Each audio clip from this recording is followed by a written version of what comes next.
Hi, Science Quickly listeners. I'm Bree, Associate Books Editor at Scientific American. If you love the stories we share here on the podcast, over at scientificamerican.com, there's a whole world of stories waiting for you.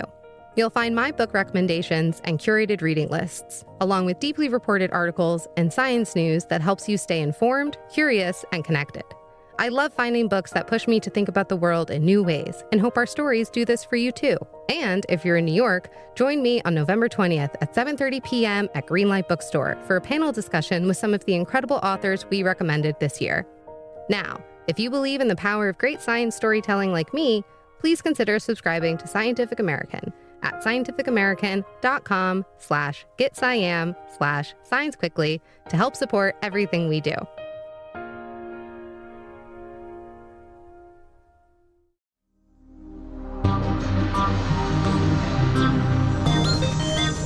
Happy Monday, listeners, and happy May. I hope the weather is pleasantly springy wherever you're listening from. For Scientific American Science Quickly, I'm Rachel Feltman.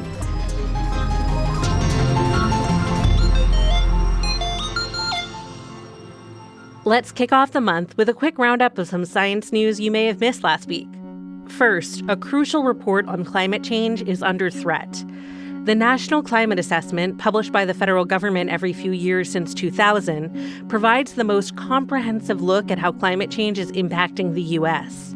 It looks at things like sea level rise and wildfire smoke mitigation, and it analyzes climate change's impacts on areas including health, farming, and the economy. Private companies, nonprofits, and state and local governments use the information in the assessment to help navigate the effects of climate change. According to the Los Angeles Times, about 400 people were already at work on the next edition of the report, which is due in 2027 or 2028.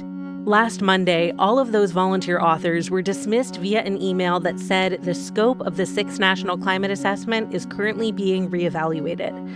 This comes several weeks after the Trump administration cut funding and staffing for the U.S. Global Change Research Program, which oversees the creation of the assessment. The release of the National Climate Assessment every 4 years is actually mandated by Congress. Under George W. Bush, the report that should have come out in 2004 was actually released a few years late, but it did come out, and that was thanks to a successful lawsuit led by an environmental advocacy group that forced the administration's hand. So it's probably not a bad idea to call up your representatives and ask them to make sure this congressionally mandated report isn't stymied. But it's also possible that some of the entities that rely on the assessment will take legal action to save it. In space news, Amazon launched its first round of internet satellites into orbit last Monday. The 27 Project Kuiper satellites are intended to circle about 400 miles above the Earth's surface to provide broadband internet coverage. Amazon reportedly plans to launch more than 3,200 of the small satellites into orbit, where they'll join more than 7,000 SpaceX Starlink satellites already in the sky. Reports indicate that SpaceX aims to have as many as 42,000 satellites in orbit in the future. Back in late 2024, more than 100 astronomers signed an open letter asking the U.S. Federal Communications Commission to halt the launch of further satellites of this kind, which collectively form networks often referred to as megaconstellations. The scientists called for more investigation into how these megaconstellations will impact the environment. In addition to creating more and more space debris, which can damage other satellites and even spacecraft like the International Space Station, megaconstellations have the potential to interfere with astronomical observations. The satellites that make up these networks can also damage the ozone layer and pollute the planet when they fall back down to Earth, which happens after just a few years of operation. Speaking of satellites, here's a riddle for you. How do you go about weighing a few trillion trees? With a giant space umbrella, apparently. Last Tuesday, the European Space Agency launched its biomass satellite, nicknamed the Space Brawley, to study our planet's forests.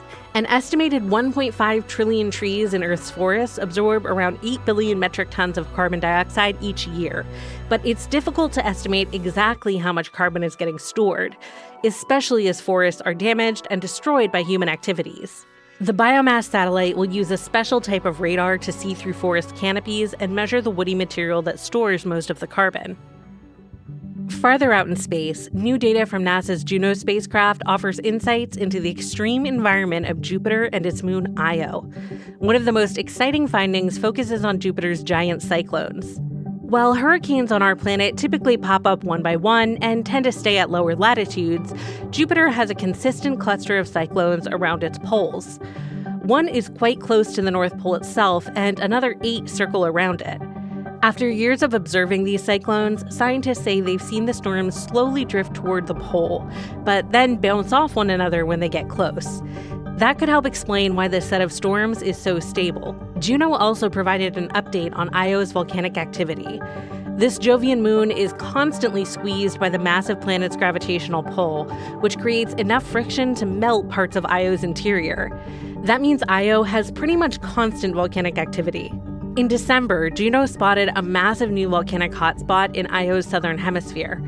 Scientists estimated that the hotspot was nearly a third larger than Lake Superior and was spewing 6 times as much energy as all of Earth's power plants combined.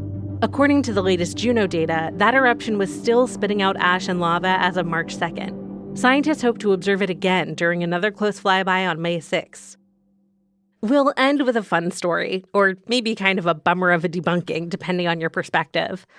You may have seen some news stories last week claiming that lab-grown Tyrannosaurus rex leather could soon be used to craft wallets and purses. Those headlines stemmed from a press release issued by VML, a communications and marketing agency, in partnership with biotech companies Lab Grown Leather Limited and the Organoid Company. The press release claims that together, these companies will use fossilized T-Rex collagen to engineer cells with synthetic DNA that mimic those found in dinosaur skin. Can you guess where this is going? I bet you can. 2 different experts told Live Science that the notion is misleading at best. Thomas Carr, director of the Carthage Institute of Paleontology in Wisconsin, told Live Science that scientists have an incomplete understanding of T-Rex collagen because all the fossilized evidence we have of its amino acids are fragmented. He also pointed out that collagen is a pretty generic molecule across species, so even having a good sense of what T-Rex collagen looked like at the cellular level wouldn't necessarily help you create distinctly T-Rex-esque skin. So yeah, whether you're reading about mammoth mice, direwolf puppies, or dinosaur wallets, if you see someone promising to resurrect a prehistoric creature using the powers of genetic engineering, you should probably be pretty skeptical. And I promise, if that changes, you'll hear it here first. That's all for this week's News Roundup. We'll be back on Wednesday to explore the benefits of strength training. While I've got you, I've got just a quick favor to ask. We're running a listener survey to find out what people like about Science Quickly and what we might be able to improve.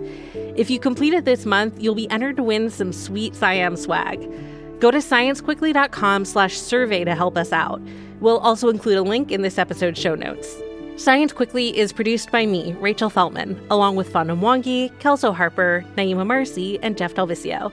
This episode was edited by Alex Seguiara. Shayna Poses and Aaron Shattuck fact-check our show. Our theme music was composed by Dominic Smith. Subscribe to Scientific American for more up-to-date and in-depth science news. For Scientific American, this is Rachel Feltman. Have a great week.